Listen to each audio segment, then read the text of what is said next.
Oke, teman saya masih penasaran loh dengan penjelasan saya kemarin berkaitan dengan apa sih hubungannya antar si karyawan dengan teori Maslow.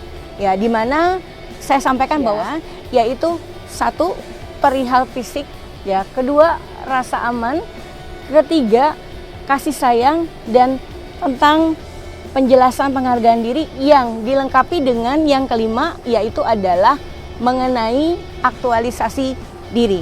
Ya, Yeni Indrawati bersama Jipa Production hari ini ingin membahas kembali, tentu saja bahwa itu ada kaitan atau hubungannya.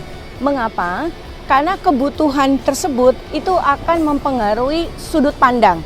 Ya, jadi cara pandang seseorang terhadap pekerjaan itu dipengaruhi oleh kebutuhan tersebut. Ya, nah, namun sebenarnya di balik semua itu sebenarnya sudut pandanglah yang paling mempengaruhi. Ya, sudut pandang dari orang melihat pekerjaan itu sendiri. Ya, nah kalau kita bicara sudut pandang, sebetulnya ini erat kaitannya dengan yang disebut teori kepribadian. Ya, di mana teori kepribadian sebenarnya banyak sekali ya para ahli yang menyampaikan hal tersebut ya. Namun dalam hal ini saya coba mau ambil salah satu dari orang Indonesia yang saya senangi, yang saya sukai, yang ikut menulis buku, yaitu Erwin Palingpuan. Ya, di mana beliau menyampaikan perihal sebenarnya ada dua besar nih ya tentang kepribadian manusia. Yang pertama adalah yang berkaitan dengan ekstrovert, yang kedua adalah berkaitan dengan introvert. Ya, nah di mana ini adalah kedua hal yang besar sekali perbedaannya ya antara satu karyawan dengan karyawan yang lain. Ya, jadi yang akan Ibu sampaikan di sini adalah, yang saya akan sampaikan di sini adalah bahwa perbedaan itu yang membuat karyawan lebih dominan ke arah mana, ya?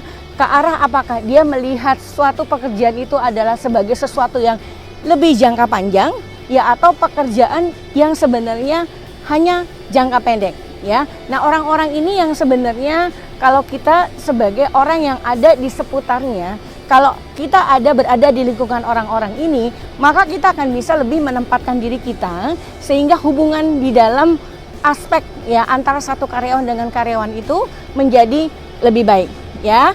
Karena apa?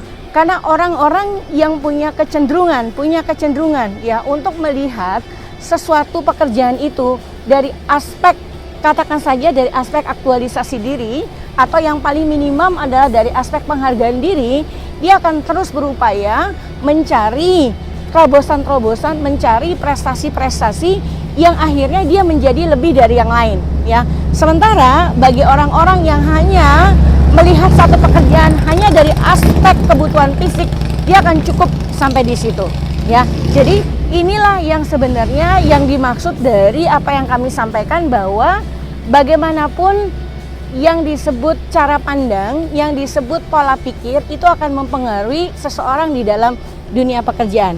Nah, perihal masalah kepribadiannya itu sendiri atau contoh-contoh kepribadian itu sendiri nanti kita bahas, ya. Cukup sampai di sini penjelasan tambahan berkaitan dengan mengapa teori Maslow ini berhubungan dengan kinerja seorang karyawan. Ya, Jipa Production bersama Yeni Indrawati. Terima kasih.